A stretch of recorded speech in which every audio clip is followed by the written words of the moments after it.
पहली कड़ी माई यूथ की शुरुआत अपने मुख्य किरदारों की दो बिल्कुल अलग अलग दुनियाओं को दिखाकर होती है।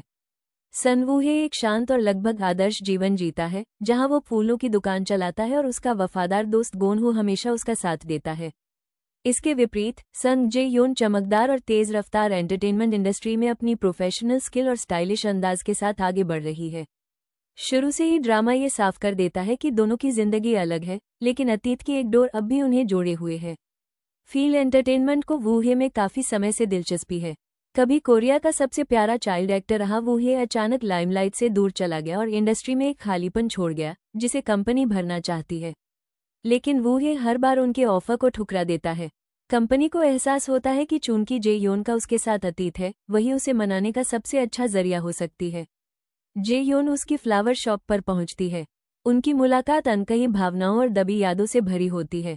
वूहे तुरंत उसे पहचान लेता है और जे योन नोटिस करती है कि वो अब भी वही विश ब्रेसलेट पहने हुए है जो उसने सालों पहले दिया था। वो पौधों को देखने का नाटक करते हुए बात शुरू करती है और उसे कमबैक का सुझाव देती है, लेकिन वूहे तुरंत मना कर देता है।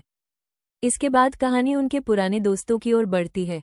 मो ताई रिन, जो कभी चाइल्ड स्टार थी, एक पॉडकास्ट में सोकजू की आवाज सुनकर भावुक होकर रो पड़ती है। इस बीच वूहे फूल डिलीवर करते हुए फिर से जे योन से टकराता है और आगे चलकर सोकजू से भी मिलता है। सोकजू सीधे पूछता है कि वह एक्टिंग में वापसी क्यों नहीं करना चाहता। वूहे चुप रहता है, उसकी खामोशी ही सब कुछ कह देती है। बाद में जब वो जे योन से बात करना चाहता है तो उसका दिल उसे रोक देता है। उधर जे योन को एक बड़ा मौका मिलता है। मशहूर प्रोड्यूसर यूएल जे उससे कहते हैं कि वो अपनी बेटी के पसंदीदा लेखक जिन मुयोंग से मुलाकात का इंतजाम करे। चौंकाने वाली सच्चाई ये है कि मुयोंग असल में वूहे ही है जो एक पेन नेम से लिख रहा है। जे योन के आग्रह पर वह तैयार हो जाता है। मुलाकात के दौरान प्रोड्यूसर कैजुअली कह देता है कि मुयोंग बिल्कुल पुराने एक्टर सन वूहे जैसा दिखता है। जे योन तुरंत बात बदल देती है ताकि वूहे को तकलीफ न हो। इसके बाद वूहे जे योन से पूछता है, क्या तुम मुझसे ये सब कहती अगर इससे तुम्हें कोई फायदा न होता? ये सवाल उसे चुप कर देता है और उनके रिश्ते की जटिलता दिखाता है। रात को वूहे उसे सोचते सोचते उसके ऑफिस पहुंच जाता है।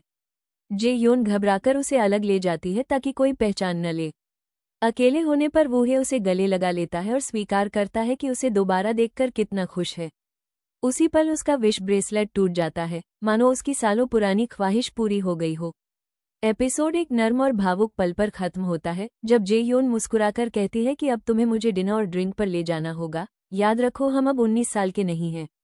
उसके शब्द इशारा करते हैं कि वो अपने दिल के दरवाजे फिर से खोलने को तैयार है और दर्शकों को आने वाले रोमांस की उम्मीद के साथ छोड़ देती है।